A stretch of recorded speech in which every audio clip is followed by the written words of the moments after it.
Welcome back to the Have Not Room. I'm Ben, and joined here with me is Chad today.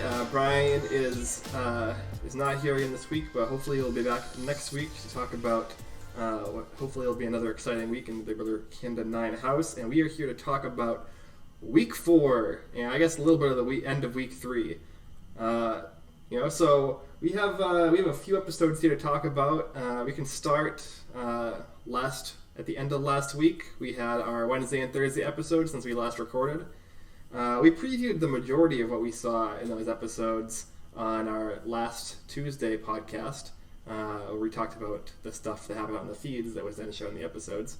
But other than that, was there anything on the Wednesday and Thursday night episode that really stood out to you, or that you might have seen for the first time? I guess it was just really fun gameplay by Victoria.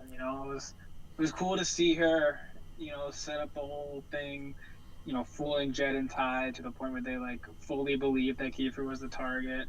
Also good on. I think LaToya was actually the one that kind of found out that she was actually the real target. So, good gameplay overall. But obviously LaToya goes home, but we'll talk about that. So yeah, it was a fun Big Brother week. I really liked that. Yeah, we see on that Wednesday episode that this kind of OLG scratch ticket crossword puzzle challenge where they have to fill out this crossword puzzle grid, and Jed ends up winning that. It seemed like a very combination physical and mental challenge. They have to keep on running up and down to get the tiles, but also you have to solve the puzzle. And Jed seemed like he was the only one who got really close to finishing it, so good for him. And then we saw the plan that we talked about last week that Victoria had cooked up, which is to kind of orchestrate this whole idea of vaguely threatening, but not really vaguely threatening Jed and Ty, that she was going to put Ty up if Jed were to use the veto on LaToya. We actually end the Wednesday night episode with a cliffhanger right before the veto ceremony, which is not something we see super often on Big Brother. It does happen, every now and then with these kind of situations. Mm-hmm. What did you think about the decision to make that episode end with a cliffhanger? It definitely it felt right. It was one of those things. I was like, oh, we're gonna end the episode. Jed's probably not gonna use it, and it'll be lame. But putting the cliffhanger kind of like, oh, okay, what's going on here? And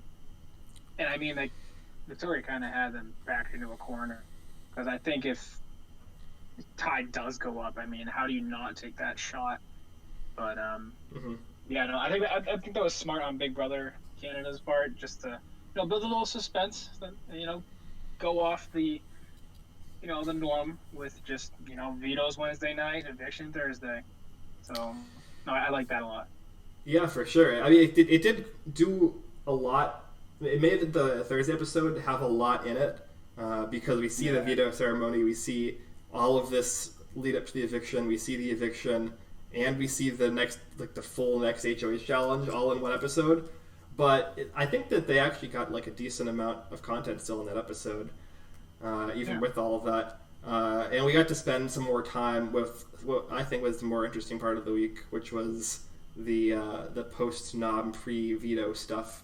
And that includes something that really comes into a storyline or a scene that kind of pays off really well coming into this current week that's now ending, which is the confrontation in the storage room where Ro and Kyle confront Kiefer right after the nomination ceremony, something that we talked about last week from the feeds. What do you think about that and how it was played out in the episode? Because I know we talked about it a little bit last week, but do you have any further thoughts? I think we covered it for the most part, but definitely a good foreshadow to this week given the situation. Oh yeah. But no, the second we see who wins the HOH, we know exactly what's happening, and the moment Keith wins it, I'm like, it's Ro and Kyle because of that storage room conversation, because that was just they were coming right at him, and he's like, just dude, what's going on here? So and at least they covered the confrontation with just Ro and Kiefer too, when he's like, dude, I'm done with you, you're dead to me in this game, basically. So yeah, all signs pointed to it, and thank God it worked out to be a really good storyline for this week. But it definitely makes it interesting. Yeah, I don't think that I feel like they put that in the episode, even if there ends up not being any payoff. But it definitely Yeah, works out. It works out crazy. Or I mean, they did because they didn't know what the payoff was going to be yet because they didn't know that Kiefer was going to win the next HOH, obviously. But yeah, it worked out really well, obviously. With we now know Kiefer winning the HOH and putting up Rowan Kyle. Like yeah. it's just like you couldn't write it better, right? Like in terms of No, like her setting up and paying off storylines. scripted, dude. Yeah. Um, and I guess we can kind of cover the Thursday night episode. There wasn't a ton of like actual like hard gaming content in this episode because we have we have to cover the ceremony, we have to cover some of the post ceremony stuff, we have to have the eviction, the interview with Latoya afterwards, and the full HOH comp. But we do get a little bit of kind of setup for how Victoria is going to try to exit this week cleanly. Try being kind of the operative word. Where we see her come up with a wild plan of trying to blame Latoya's eviction on Beth.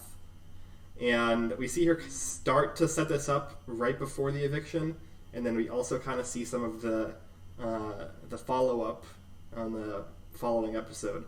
What did you think about this? This kind of a plan to like try and make Beth seem like she was the one responsible for this eviction.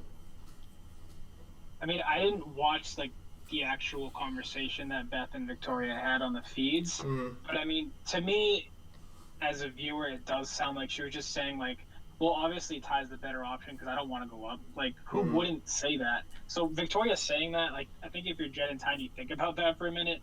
Like, Big Brother, it's in the end, like, it's only going to be one winner. So obviously Beth would say that, and it's very easy to take that out of context and twist that into, exactly what Victoria did. So, and they're in a pretty precarious situation where that the Sunsetters have to kind of stick together right now because of the oddballs. So they're definitely a cracked alliance that's being held together by like literal tape right now. Yeah, I've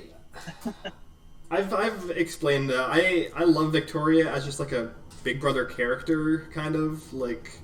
Yeah. Just because I've seen people compare her to Zach Rance, where like Zach Rance was kind of like an outcast on BB16, and like he tried way harder to like make good TV rather and like to like just play like boisterously and big rather than to try to actually play like kind of surgical efficient Big Brother, and calling people out and like kind of stirring up drama just for the hell of it, and like that's I can't complain. Like, it's amazing television, amazing feeds. Oh yeah, and it's awesome. I think Victoria's like a little better than average player, but like her moves, they're flashy, but they're not like mastermind. Oh yeah, no, for sure. I think she's fun. She's fun. I think she's better than average, maybe in this house, but I think that she would be below average on most seasons of Big Brother. I think this cast in general is incredibly like messy and not particularly like high level Big Brother players, so she's able to get away with that. Yeah. And we kind of see coming out of this week, Latoya ends up going home as expected. We had I talked preseason about the red flags I had seen in some of Latoya's pregame content, and then even after she seemed to be in a good spot after week one, there were also still some red flags in her like ability to play like a very like wide kind of swath of Big Brother, insofar as like she has like a very narrow part of the game that she seemed to be very good at, which is like making the people that she naturally connects with trust her, and like she also is like a very like forward playing like player where she is kind of going out of her way to make moves that a lot of people might be afraid to make. A lot of normal players might be afraid to make.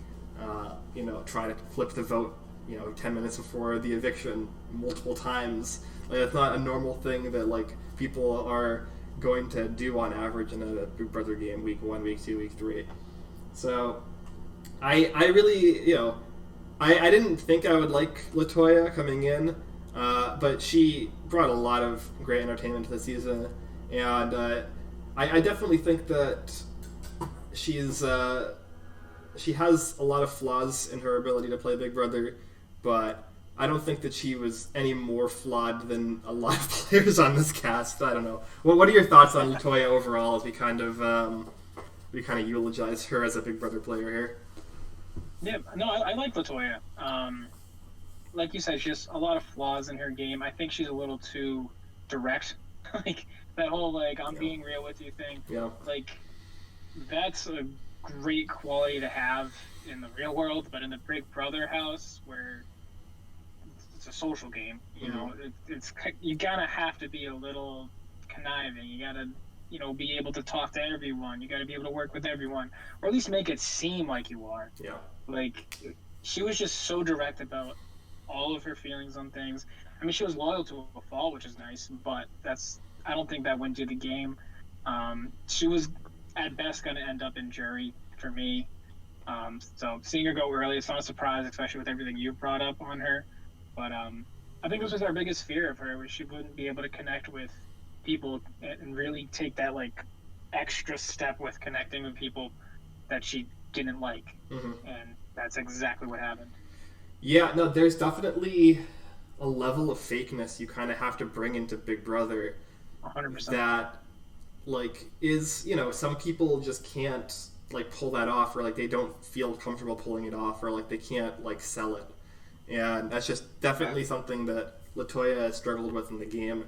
It's just an ability to really kind of like put a face on, put a facade on, and like really kind of like kiss ass when she needed to. Like she would blatantly say, "Oh, I don't want to kiss ass," but like it's kind of necessary sometimes to a degree.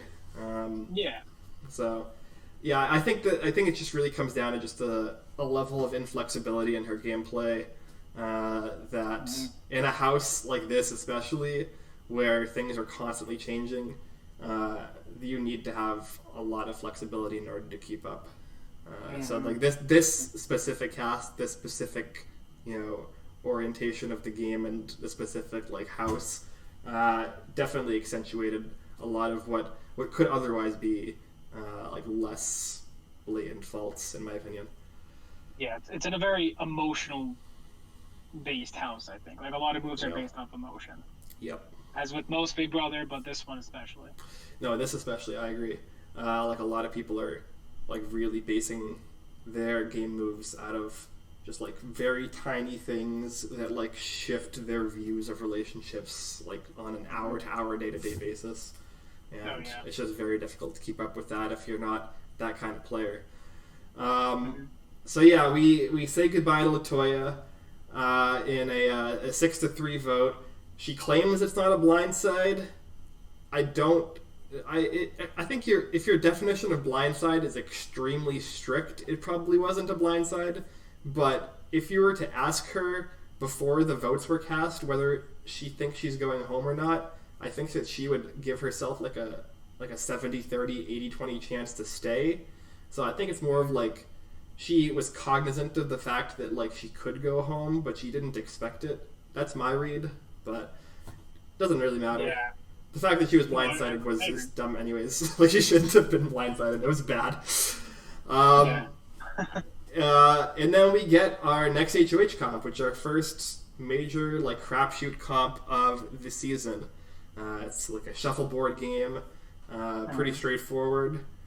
What do you think about this comp? This is like the kind of comp in Big Brother that like I feel like I could win, but because it's the only thing that's like really there's like a tad bit of skill, but not really. But no, I mean Chief Keef killed it, man. Like getting a 10 and then getting a 9 back to back. But I mean, oh my god, I forget her name already. Austin. But Austin, yeah, she was right on his ass. Like, Yeah. but we kind of found out. Did she throw that to some degree? Well, that's something we could talk about because it's not clear. It's very unclear if she threw it or not. Vague. So It feels like she did. we see It it. feels like she did. We see it in the moment. Them kind of whispering on the like tie podium that they're sitting on, and then we also see kind of a flashback in the Monday night episode of them making like a deal, which is more of like, hey, I got you if I win, and she's like, yeah, I got you if I win. It's not really like a cogent deal, It's not like when you're in the last two in a endurance challenge, and you're like, if you drop, I will not put you up this week. Like, that's a very direct and clear deal. This is like them just kind of like vaguely covering their bases with each other, and it's not clear to me. I am not sure if she threw it or not. It's not clear. If you're Austin, why would you? Obviously win every HOH you can, but even then, like, for her to have 2 wins so far, like, that'd be ridiculous. Like, I would have thrown that, knowing that you're probably okay, given everything going on. Like, so boring. Is she okay? I will find out in half an hour. We'll see. She's definitely way closer to being not okay than she should have been this week.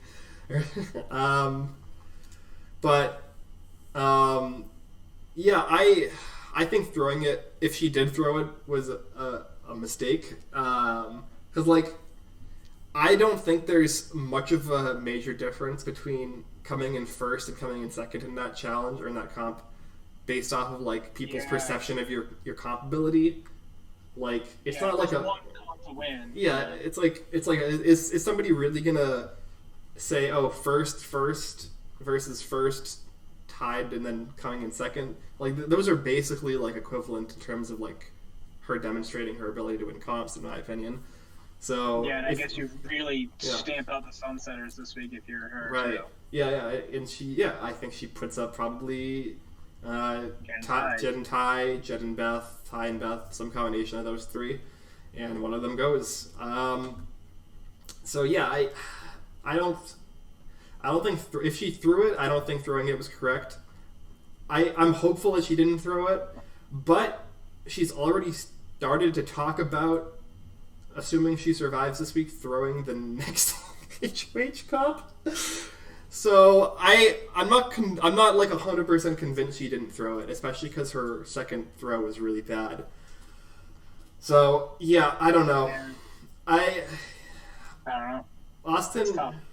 Austin, like, week after week is just demonstrating to me that she does not really have the chops to win this game. Even on top of that, she's not super well liked in the house. I don't know how likely it is that she wins the jury vote against most people in the end at this point. So I agree. I don't know. We'll see. And she's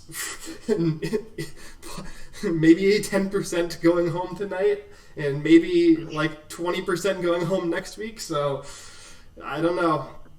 So we have Kiefer as our third HOH of the season, week 4, third HOH, Kiefer. His second comp win of the season. He is the first person to individually win 2 comps. Victoria technically was the last person standing in the team comp and then won HOH. So that's kind of like up in the air if you want to count that as 2 comp wins. But definitely Kiefer is shown to be one of the best competition players so far this season, which is surprising. The 2 players in the house who have won the most comps, Victoria and Kiefer, definitely would not have been near the top of my list if I had to predict coming in. Yeah, and then Jed arguably wins a mental comp. What's going on? Yeah, well, I mean, we kind of speculated that Jed could be good at mental comps coming in, because he said in his pregame stuff that he wanted to throw mental comps in the early game. Obviously, he kind of threw that out the window, but that kind of implies that he thinks that he would be good at them, and he has shown that he is good at them. So, and Kiefer also was the second place person in the HOH to Victoria one. So, in the comps that Kiefer has played in, he's like basically coming like first, second, third. Like, it's, he's like way up there in terms of his comp abilities. That's wacky. Yeah. That's wacky.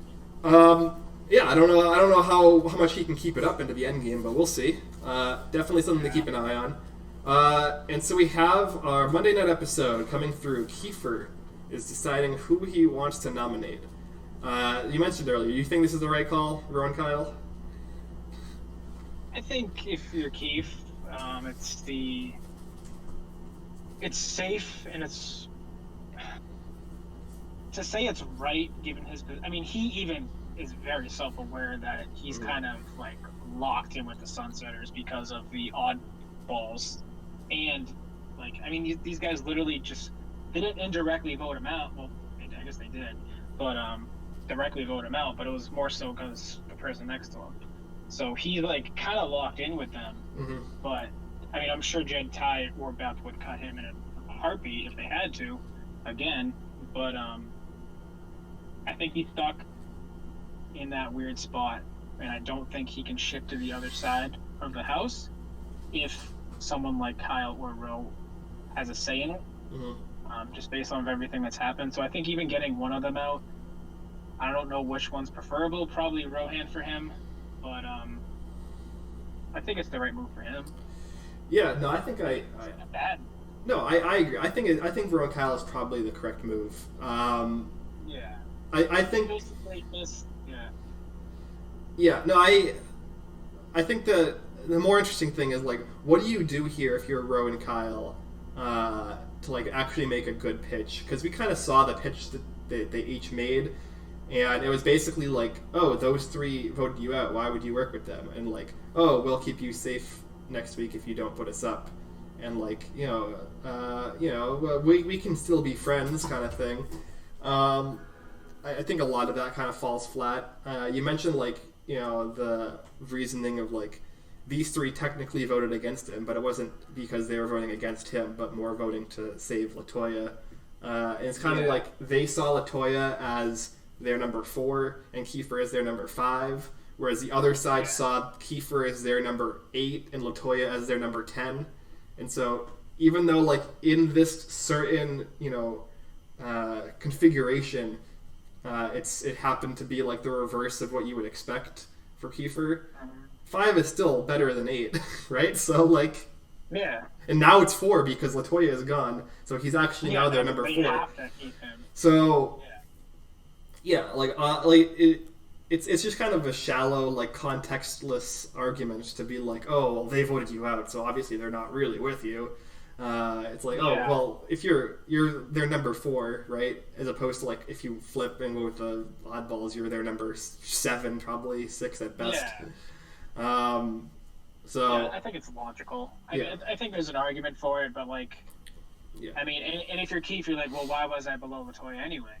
Like there's so many scenarios here, but like I get it. Like it's just how it is. Yeah. But I mean, now he's kind of forced to stick with them, so. I guess we'll see what happens. I mean, they need comp wins to even at least chop down the oddballs a little bit if you're a Sunsetter fan, which I think we kind of all are here in the Have Not room. I mean, all 3 of we have a Sunsetters is basically a 4-person alliance right now, and 3 of those 4 are 3 of our 3 winner picks. So I think that we're kind of our hands are forced here. So Team Sunsetter. Yeah.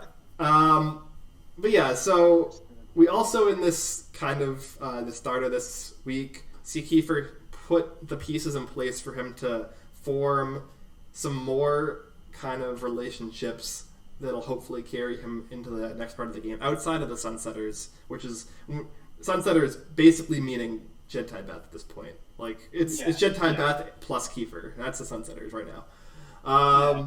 And he's made kind of a threesome with Tara and Tina.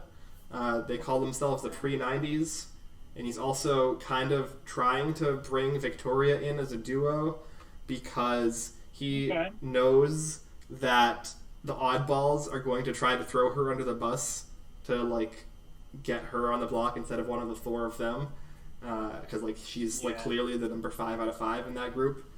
And also he sees Victoria as valuable because, like him, she doesn't really have an obvious duo in the game. Like Tara and Tina are an obvious duo. Ty and Jed are an obvious duo, and they each have kind of a duo thing with Beth as well as a third. Ro and Kyle are an obvious duo. Austin and Brayden are an obvious duo. So he's trying to be like, okay, well, I'm alone. Victoria's alone. And I feel like we kind of have similar interests now, and we can kind of, glom on to what Tina and Tara are doing and sort of play this middle ground area. And we're kind of heading into next week in this interesting position where it's going to be 3 on one side, 3 on the other, and then 4 in the middle. And those 4 are kind of like their loyalties are not super well defined. Yeah, they're not. Not at all. So a lot of people kind of would expect Kiefer naturally to want to put up Victoria this week. She just put him on the block as a pawn. He got 3 out of 9 votes to be evicted. So she gambled with his life last week, but I think it is a very kind of rational and unemotional thing to do, to put that to the side and notice the value that Victoria offers. I don't know. What do you think?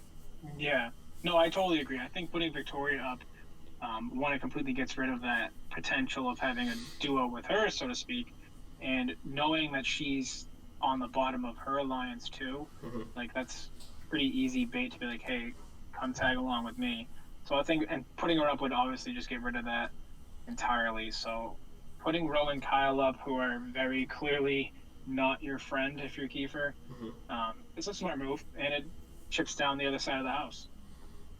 Yeah, I think we're on the same page there. All right. So we get our veto comp coming through here. Very interesting comp where they're playing as moles, I think, or gophers or something. Oh, God. And they each have their little station with gopher holes or mole holes. And they have to go underneath it, pop up, blow a little foam ball across a labyrinth course, and go boop, boop, boop, boop, boop, boop. And they have to get it into this finished ball at the end. And you have to get 10 of them into that thing. Very funny, very unique competition. And we see it come down to Ro versus Jed. Jed had previously talked about whether he wanted to throw this comp, because there's also this kind of side thing that we'll talk about of Jed and Ty potentially wanting to protect Ro and Kyle and go after Austin. So they're like, oh, well, if we throw the comp to Ro or Kyle, then we can get Austin on the block. But no, it seemed like Jed actually legitimately tried to win. But he came up short, and Rohan wins the power of veto. And obviously takes himself off the block. So now we have this conversation, or not really a conversation, it was pretty locked in, about what should Kiefer do here.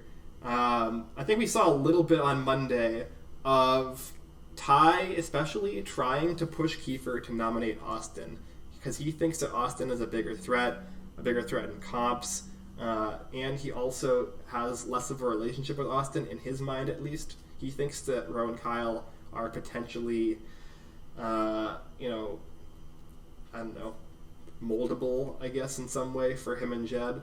And they kind of are potentially going to be still a bigger threat headed into the next week or two. They also did technically make this truce with Ro and Kyle with the intention of trying to protect them, at least if they had won the HOH.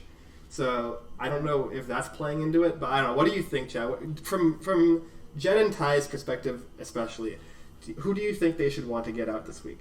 With Ro or Kyle or Austin? Well, Ro's not an option, so I think... Yeah, Kyle or Austin, basically, at this point. I think either one is a pretty good vote off. Yeah. Because let's say Kyle goes home. Ro is in a unique spot because he's now out of a duo. In this house, it seems to be all duos. And he would theoretically either be a swing vote in his own alliance or just, a squeaky wheel at that point. And I guess if you're Jed and Ty and you truly think that you have them, it'd be pretty easy to pull Ro in that case to become their fifth with Kiefer and the Sunsetters, or just making like another alliance separate from the Sunsetters. Well, it's something else, but also getting Austin out is a pretty good look and is their goal right now, which I think it's a decent move. Still someone on the other side, someone who's proven themselves in comps, someone you have a pretty decent argument to get out, I guess. So I think either one is pretty good. I mean, obviously they want Austin, so I think Austin's the better vote off, but in the grand, like, as an outsider, either one is totally fine for me. I think Kyle, maybe, would be the better one here. But it's tough, because this is tough. I didn't think about this too much. I think Kyle's more moldable than Austin would be. Yeah, it's definitely interesting. I think that it kind of comes down to how much stock you put into Austin's competition ability, in terms of like how much of her competition ability so far has been like legitimately like threatening versus like kind of, you know, a little bit of a like a fluke.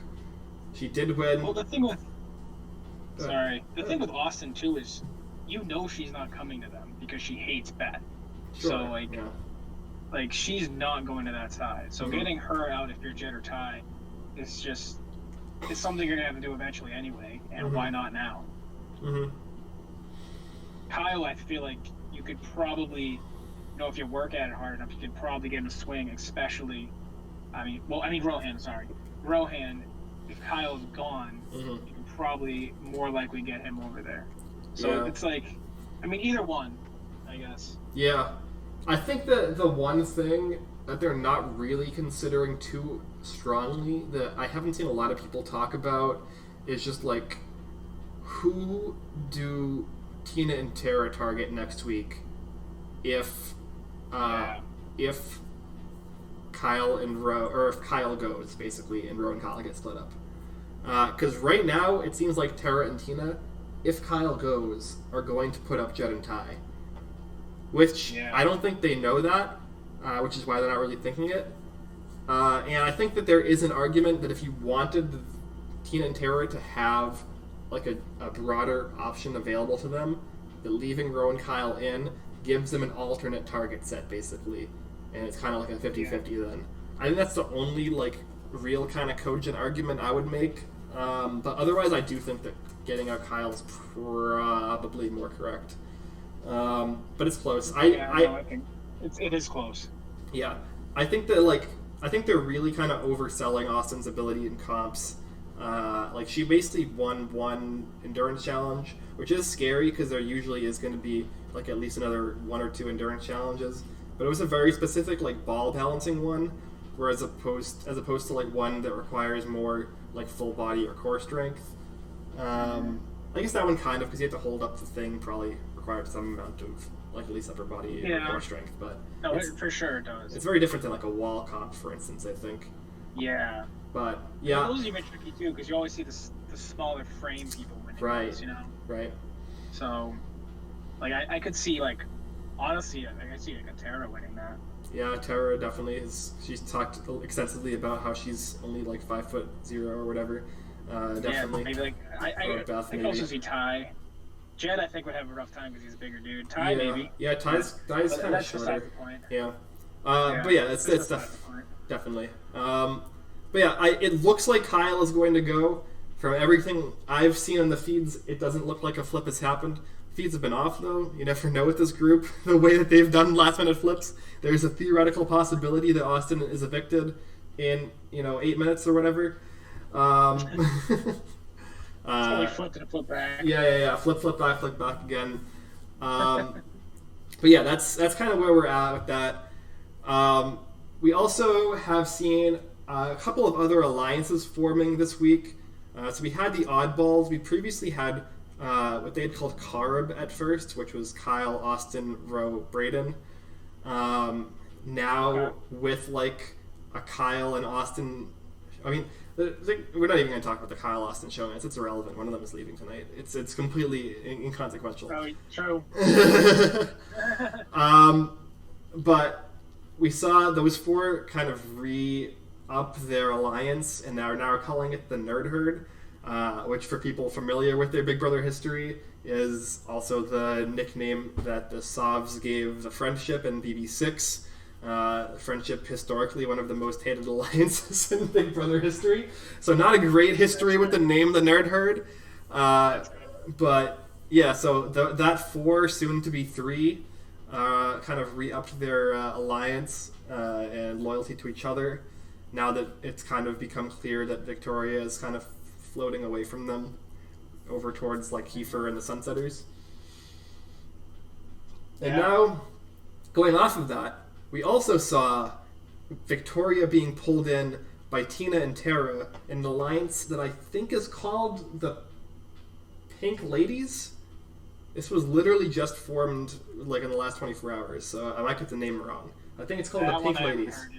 No, it's hasn't come up much yet. They also, I think, pulled in Beth, so I don't know if the Pink Ladies is the three of them or the four of them. It's unclear.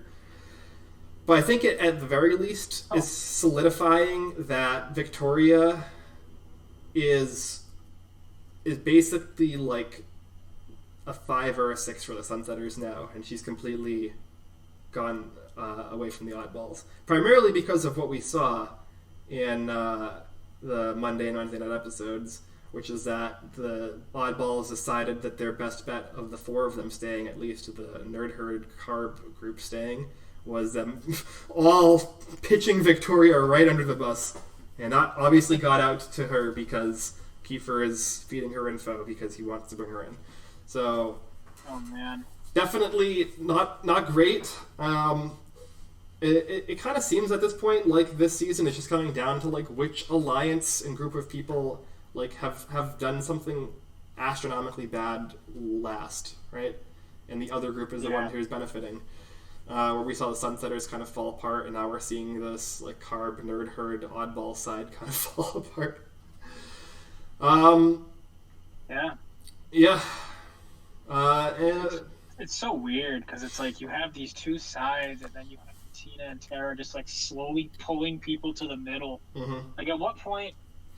Like I feel like at what point do the two sides come together just to get out the Tina and Tara group? Because it's like it'll be kind of like a middle out situation where like the two sides are going at each other, and then like this middle group is kind of like conglomerating into a new side, and at a certain point, these two sides kind of go like this, and then it becomes two sides again. it's like mitosis or something. I don't know. Is that what that's called? Yeah. I think. Sounds right. Yeah, I don't know. It's been a while since I did high school biology or whatever. But it's been a little while.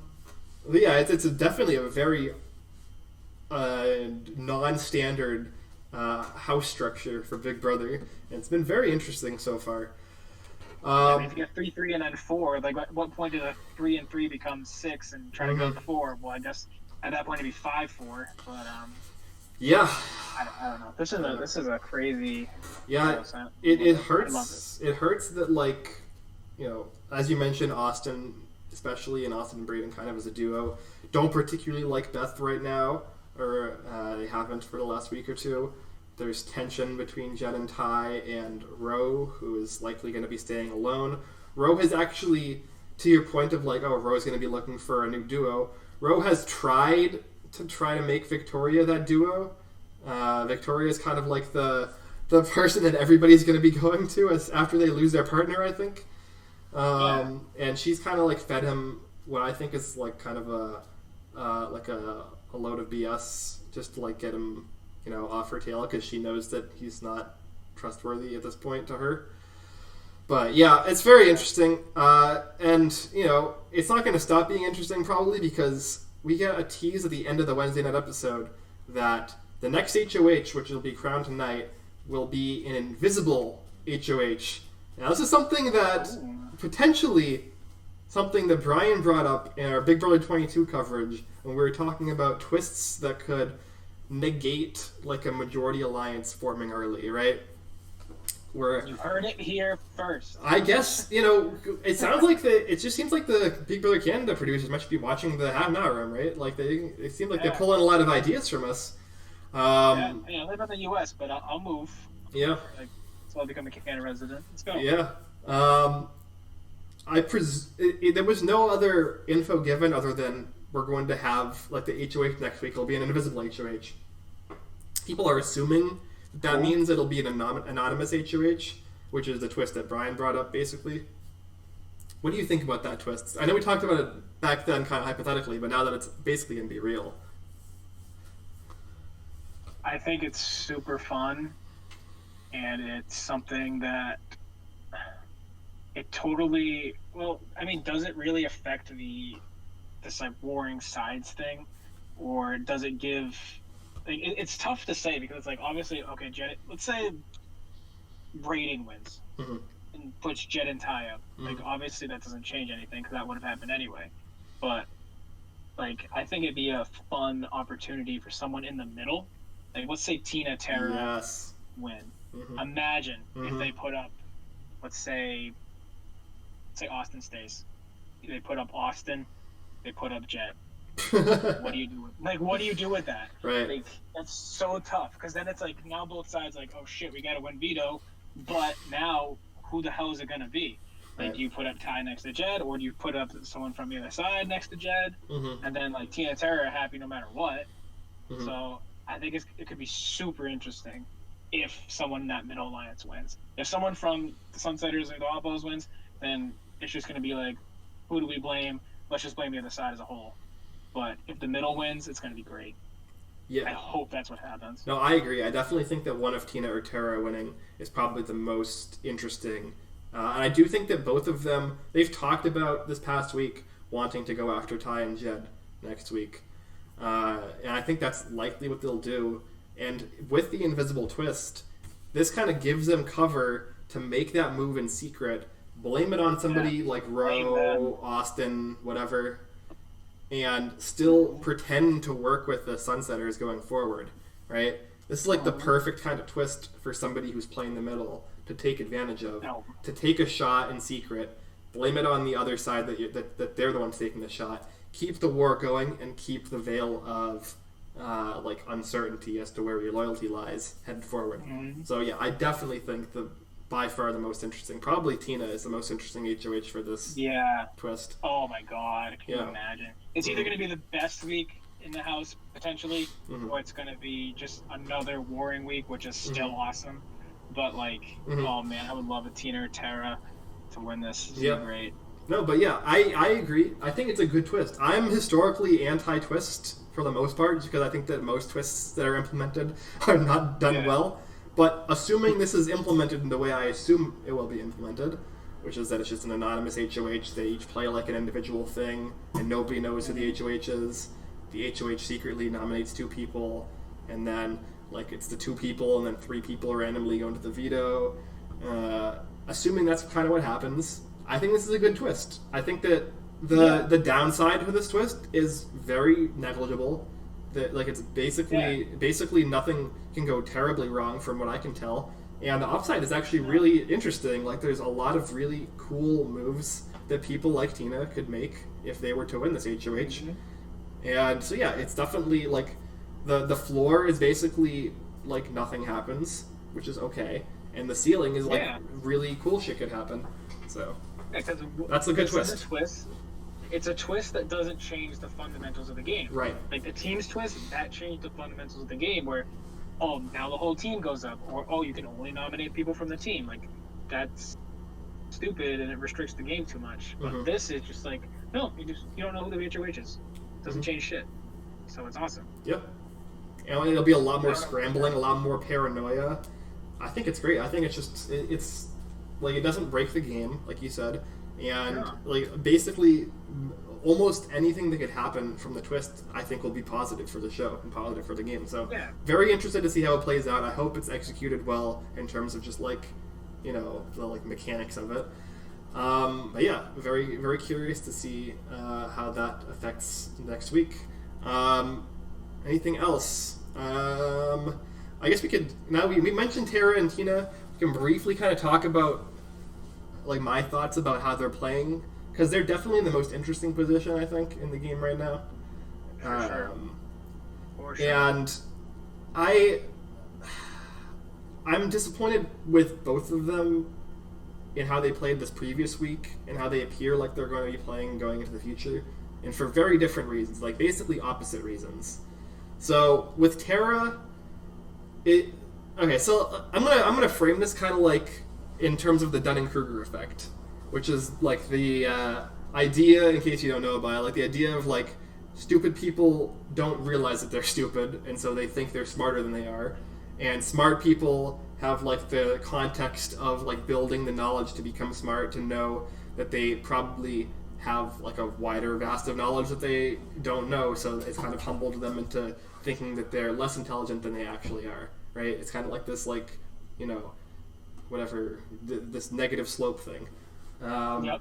And so Tina and Tara are like the two opposite ends of the Dunning-Kruger spectrum, where Tina is very, very capable when she tries at like having individual conversations and like swaying people to do specific things, making people feel comfortable and trusting in her. But she doesn't do that very often. Like, she's very reserved in her gameplay, and when you're playing the middle, that's a very powerful position to be in. It's kind of like a pseudo immunity. So like when you have immunity on Survivor, for instance, or if you're playing the middle on Survivor, because I think it's a similar thing, but I think the immunity aspect of it is the easier one to kind of compare. You are kind of given some sort of freedom to play a little bit more aggressively than you otherwise would because you're safe. And so the position that Tina's in, and Tina and Tara are both in, is one that they should be relatively safe because the two sides are going at each other rather than the middle.